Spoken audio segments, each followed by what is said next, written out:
the cosmic coincidence. Some things are so unlikely they stop looking like a coincidence. C/2025.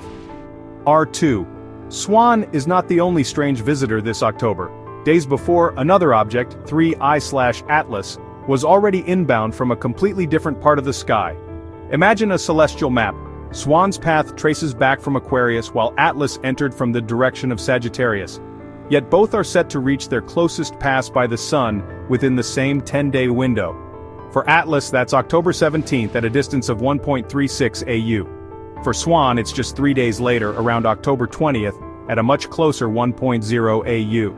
Their perihelion points are separated by only about 50 million kilometers, closer than Mars ever gets to Earth. The geometry is what's truly stunning. Both are on steeply inclined orbits, with SWAN's path tilted more than 60 degrees and ATLAS nearly 90 degrees to the ecliptic plane.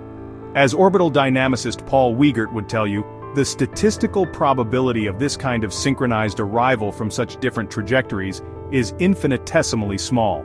It's a corridor in spacetime that seems to have been deliberately targeted. This is not random chance, it is a rendezvous.